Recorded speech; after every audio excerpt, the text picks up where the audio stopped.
camarade Djetouan Nicolas, vice-président du Front populaire ivoirien,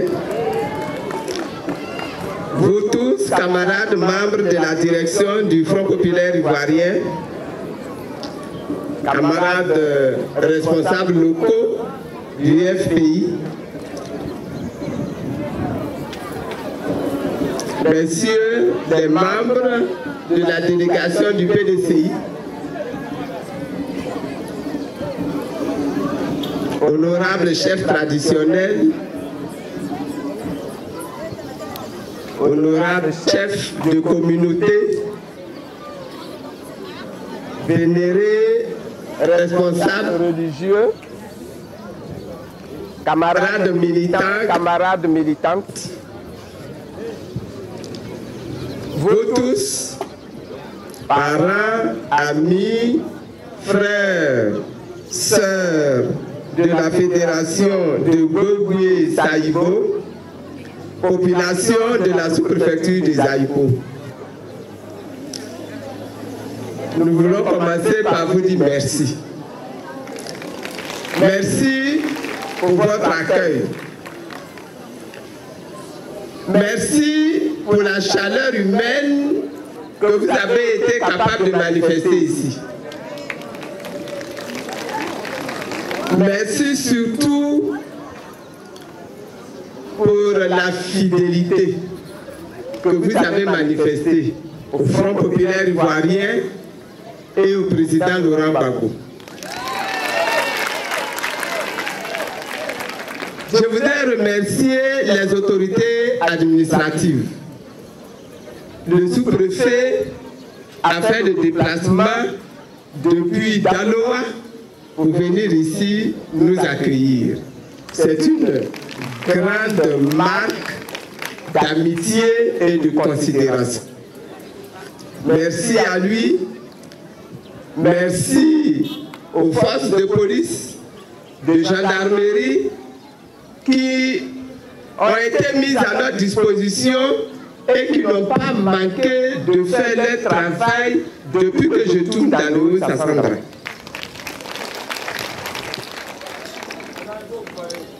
Que Dieu vous bénisse. Que Dieu bénisse Zaïbo.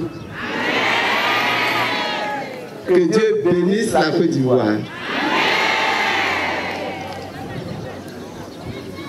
Je suis venu ici aujourd'hui jusqu'à Zaïbo pour quelques raisons que je vais énumérer au fur et à mesure.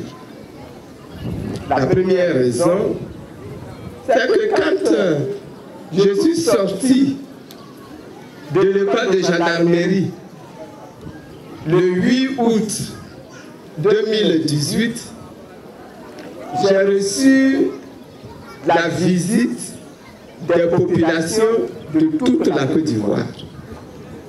Le Haut-Sassandra s'est déplacé jusqu'à Abidjan pour aller me saluer, pour aller me souhaiter la bienvenue, pour aller prier pour moi, pour aller prononcer des bénédictions sur ma vie. Et ça m'a tellement touché que j'avais promis à mon tour que quand je serais un peu retapé là, j'allais venir moi-même dans les villages pour vous saluer, pour vous remercier et pour vous féliciter pour votre grand cœur. C'est donc la première raison de ma visite ici. Que le Seigneur vous bénisse. Que le Seigneur bénisse vos vies. Que le Seigneur bénisse vos enfants et vos femmes. Que le Seigneur bénisse toutes vos activités. Que le Seigneur lui-même, il apaise vos cœurs. Il guérisse vos maladies. Que le Seigneur lui-même, il vide vos cœurs de tout ce qu'il y a comme rancœur. Que tout ce que vous avez connu comme humiliation soit effacé par Dieu lui-même. Que tout ce que vous avez connu comme perte, que Dieu lui-même vienne soulager vos cœurs. C'était la première raison de ma visite ici. Mais j'ai une deuxième raison. La deuxième raison, elle a commencé quand j'étais en prison. J'ai appris quand j'étais en prison que malgré tout ce que vous avez souffert, malgré tout ce que vous avez vécu, vous avez continué de prier pour le président Laurent Gbagbo.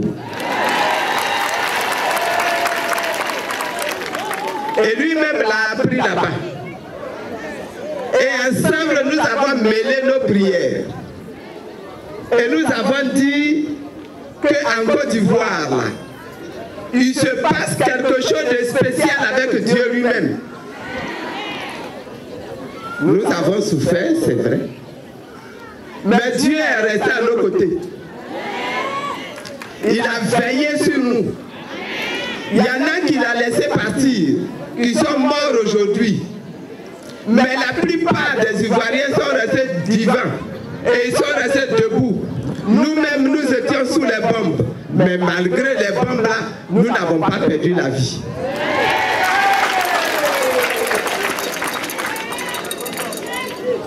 Et quand Dieu marche comme ça avec toi, malgré tout ce que tes adversaires peuvent faire là, lui il est à tes côtés, il te protège. Et le temps arrivé, il t'ouvre la porte, il met la confusion dans le rang de tes ennemis et tu sors plus fier encore, plus beau encore, plus magnifique encore que par le passé. Et je suis sorti de prison. Nous étions 800 à être libérés ce jour-là. Non seulement nous avons été libérés, mais Dieu a mis dans le cœur du président Alassane Ouattara que tout ce qu'on nous a, ce dont on nous a accusé là, doit être complètement effacé. Et ça a été effacé. Dieu a ouvert la porte. Mais quand Dieu ouvre une porte pour ton pied, il ne la referme plus. Et quand je suis sorti, j'ai dit que la porte que Dieu venait d'ouvrir là, vous allez voir que cette porte-là va rester ouverte. Que nos frères qui sont en exil là, ils vont rentrer d'exil. Kofi, lève-toi encore. Voilà un de ceux qui étaient exilés au Ghana. Il est rentré et il n'est pas le seul. Ils sont rentrés parce que Dieu a ouvert la porte. Mais quand Dieu a commencé une œuvre, est-ce qu'il s'arrête en cours de route? Quand Dieu a ouvert la porte, est-ce qu'il laisse le diable continuer d'avoir des victoires? Et j'ai dit, par cette porte-là, moi, Simone Gbagbo, je suis sorti. Par cette même porte-là, ceux qui sont en exil ont commencé de rentrer. Par cette même porte, le président Laurent Gbagbo va sortir et il va rentrer.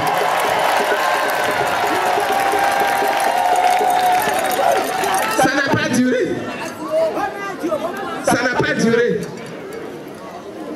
Les juges blancs à qui on a donné le dossier de Gbagbo Laurent, ils ont reçu le dossier, ils ont examiné le dossier, ils ont fait les enquêtes, ils sont venus en Côte d'Ivoire ici pour enquêter. Ils ont regardé, ils ont retourné, ils ont retourné, ils ont retourné, ils ont fouillé, ils ont fouillé, ils ont fouillé. Ce qu'ils ont trouvé là, c'est que Gbagbo Laurent, il n'a rien fait.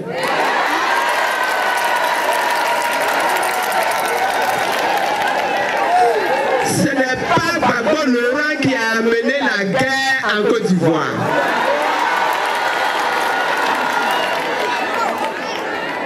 Au contraire, Gbagbo Laurent, lui, s'est levé pour défendre la population ivoirienne.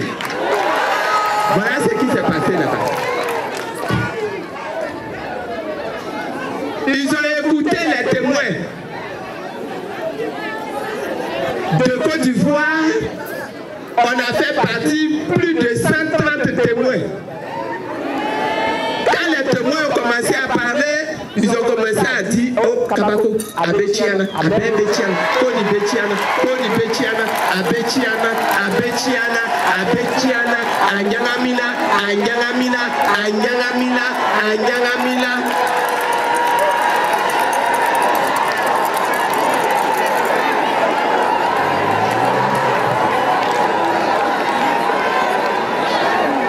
À un moment donné, ils ont dit si on est malin, on n'a qu'à arrêter ça. Parce que si on laisse que Gbagbo lui-même envoie lui-même ses témoins, la honte là, la honte là, la honte là, la honte là, la honte là. Et le procès a été arrêté. Les juges ont regardé. Comment on dit honte ici là? La honte. Comment on dit ça?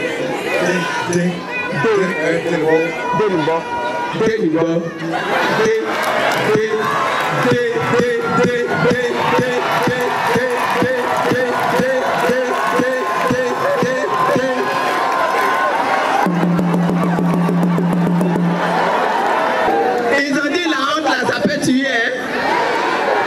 La honte, ça peut tuer. On a qu'à régler ça vite, vite, vite. Gbagbo Laurent là, il n'est pas coupable.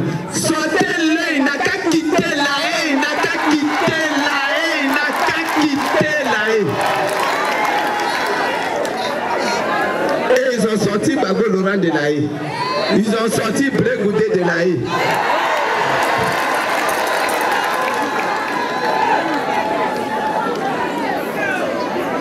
C'est comme ça que Dieu fonctionne. Le mensonge peut toujours commencer à courir. Il peut même prendre l'ascenseur. Il peut dépasser tout le monde et puis aller devant. Mais quand la vérité se lève, quand la vérité démarre, elle va lentement, lentement, lentement, lentement, comme l'escargot, comme la tortue, doucement, doucement, doucement. Mais au moment où elle dépasse le mensonge là, on ne sait même pas comment les choses se sont passées. Et la vérité s'affiche. La vérité aujourd'hui s'est affichée dans le monde entier que Gbagbo Laurent, il n'a rien fait.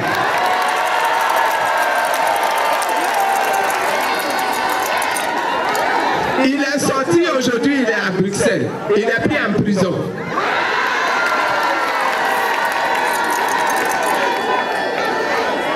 Ma deuxième raison qui m'a amené ici, c'est de venir vous dire merci de la part de Laurent Gbagbo lui-même.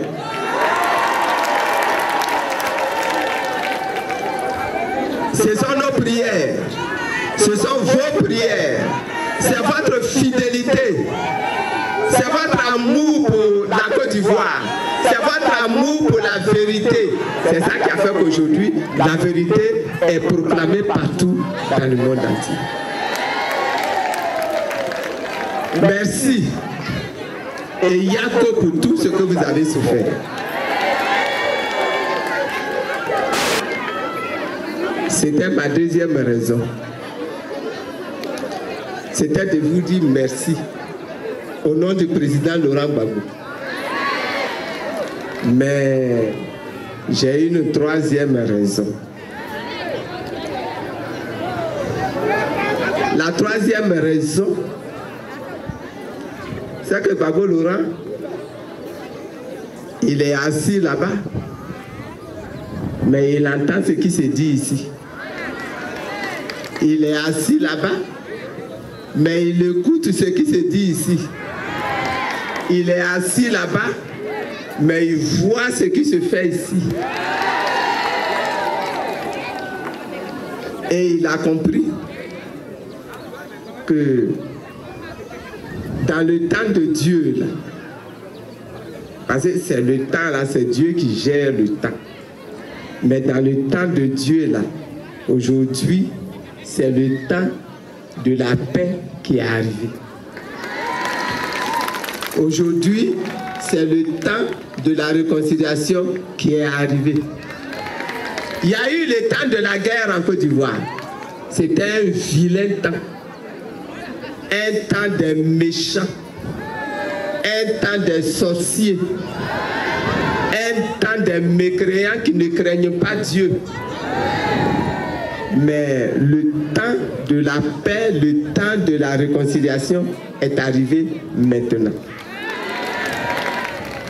Et Laurent Gbagbo, quand il a compris ça, il a commencé à dire, ah, il faut mettre les troupes en bataille, en rang, pour se battre, pour que nous ayons la réconciliation ici. Pour que plus jamais nous ne connaissions la guerre dans notre pays. Une vilaine guerre qui a opposé des Ivoiriens contre d'autres Ivoiriens. Qui a opposé des Ivoiriens contre des étrangers qui sont venus vivre chez nous ici, en Côte d'Ivoire ici. C'est une vilaine guerre. Le temps de cette guerre-là est passé. Aujourd'hui, là, si quelqu'un se lève encore et qui veut faire la guerre ici en Côte d'Ivoire, je vous dis, hein, c'est Dieu même qui va venir, qui va le frapper. Nous sommes maintenant dans le temps de la paix et de la réconciliation. Gbagbo l'a compris. Et Dieu a commencé à mettre ça dans le cœur de tous les Ivoiriens. Est-ce que vous aviez besoin que je vienne ici pour savoir que nous sommes maintenant là dans le temps où il faut rechercher la paix? Vous avez trouvé ça tout seul. Mais quand Dieu met dans le cœur, ça travaille dans le cœur, ça travaille dans la tête, ça travaille dans les esprits.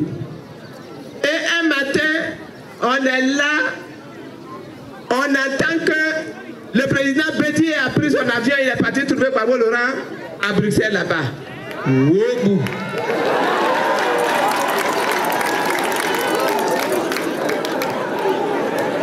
PDCI qu'on connaît ici là.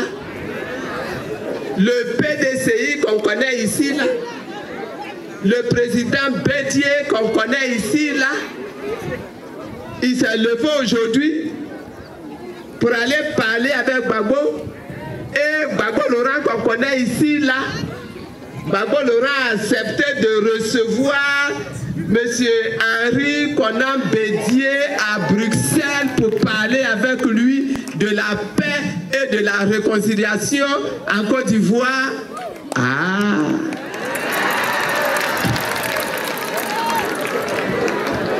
Donc ce n'est plus amusement d'enfants, messieurs les chefs. C'est devenu une affaire maintenant des anciens eux-mêmes, des chefs de famille eux-mêmes qui ont pris nos amusements là en main et qui vont maintenant nous régler ça dans la sécurité, dans la sérénité, dans la fidélité, dans l'amour, dans le respect mutuel et dans l'amour de la nation ivoirienne.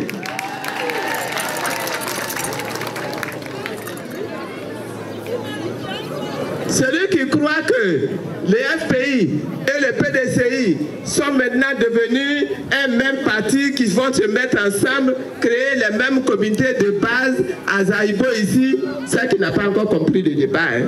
Le débat, c'est que notre Côte d'Ivoire là est en danger.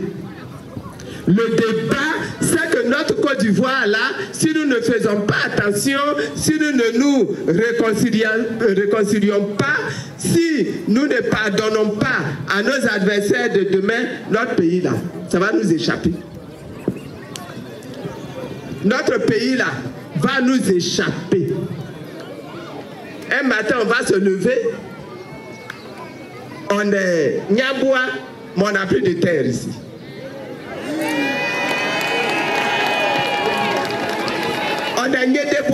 quelque part là-bas, mais on n'a plus de terre.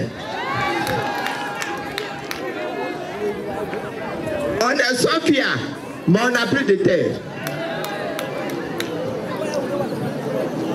Gbagbo dit, nous là, nos vies sont en train de finir. Hein.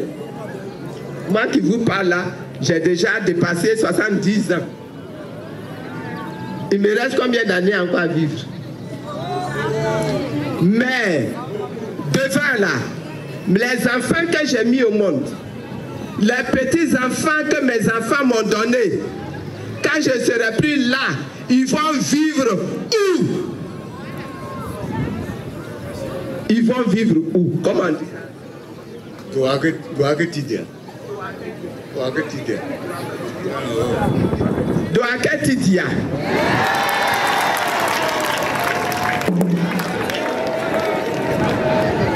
Ils vont vivre où? S'ils n'ont plus les terres, s'ils n'ont plus les plantations, s'ils n'ont plus les forêts, si d'autres personnes sont venues prendre à leur place, quelle Côte d'Ivoire nous allons laisser? Gbagbo Laurent va arriver, non? On est sûr qu'il va revenir. Il est en route en train de venir. Mais quand il va arriver ici, quelle Côte d'Ivoire il va trouver? Quelle Côte d'Ivoire nous allons lui montrer? Quelle Côte d'Ivoire nous allons lui présenter? Voilà le problème. Et c'est ce problème-là que Gbagbo a compris, que Bédi a compris, et c'est à cause de ça que les deux là ont décidé, dès à présent, qu'il faut travailler pour que les cœurs qui étaient remplis de colère, remplis de souffrance, remplis d'amertume, que les cœurs là se calment, que les cœurs là s'apaisent, que les cœurs là se réconcilient. Notre Dieu est très puissant. Et il est prêt à nous aider parce qu'il sait que ce n'est pas facile de faire la réconciliation. Mais il est prêt à nous aider pour réussir la réconciliation. Donc la troisième nouvelle, c'est ça. C'est que nous avons connu la guerre.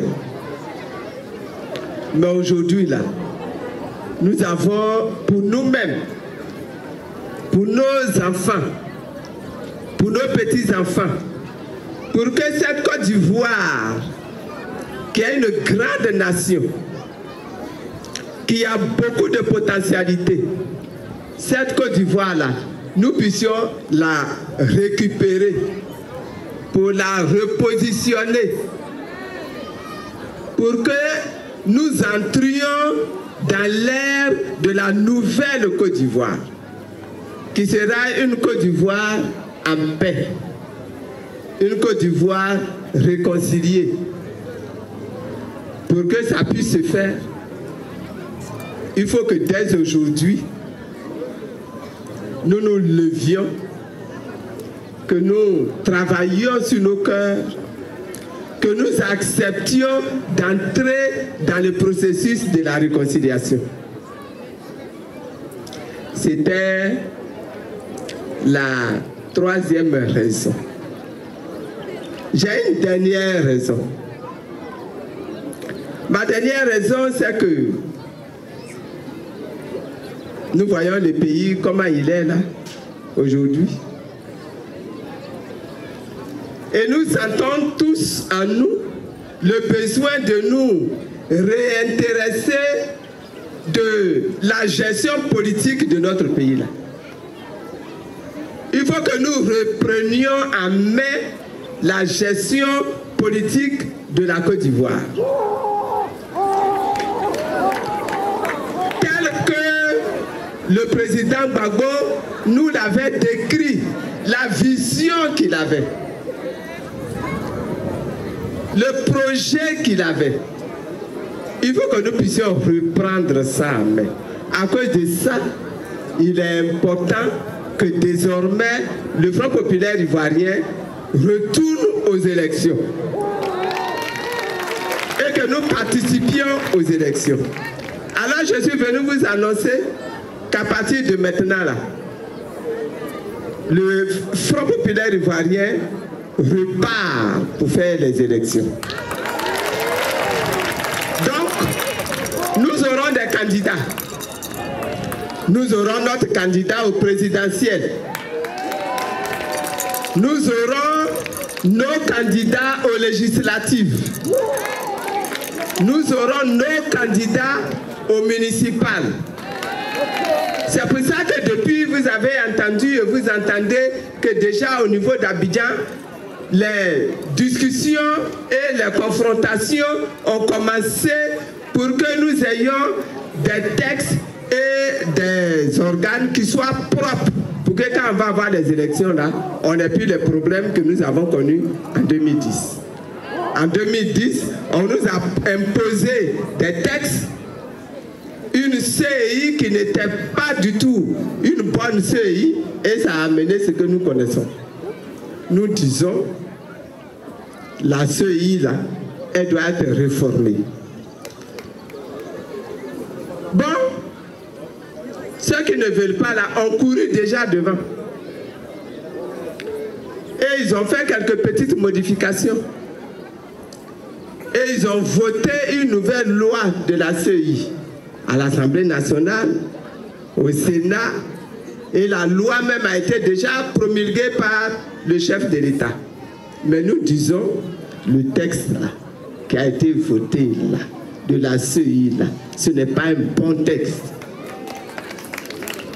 Ce n'est pas encore le bon texte. Que le texte qui doit mettre les Ivoiriens en rang de bataille pour faire des élections qui soient des élections justes, qui soient des élections propres, qui soient des élections tranquilles. Ce texte-là, il doit être un texte consensuel.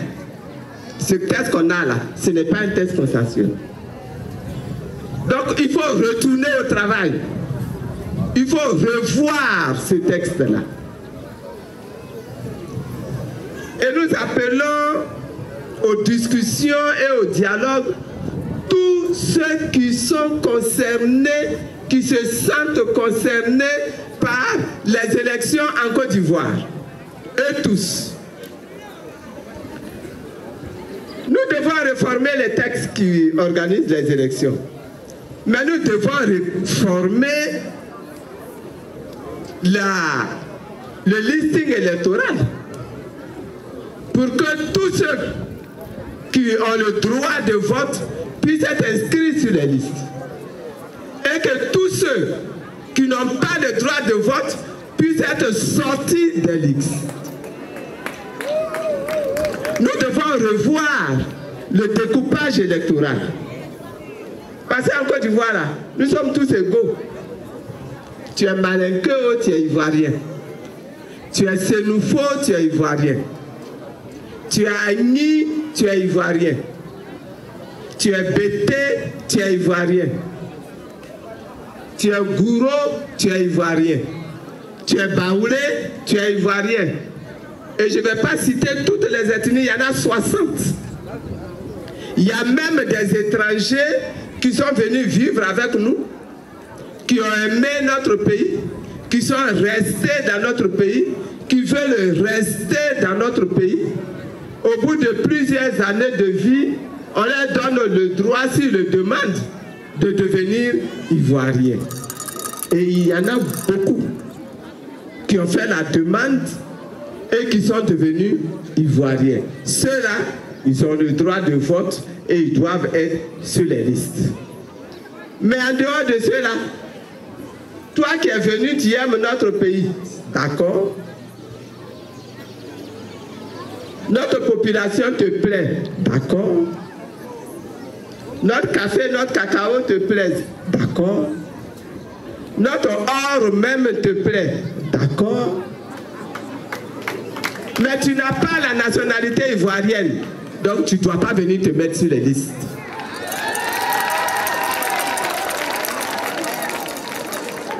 Ce travail-là de vérification des listes le moment venu, ça c'est votre travail. C'est vous qui êtes dans les bases, c'est vous qui allez gérer les bureaux de vote, les lieux de vote, c'est votre travail fédéral. Ça c'est ton travail. C'est ton travail. Le découpage électoral, pour que nous ayons les mêmes représentations à l'Assemblée nationale. Ce n'est pas normal que certaines populations aient plus de députés que d'autres populations alors que c'est le même nombre de personnes. Ce n'est pas normal. Ce n'est pas normal.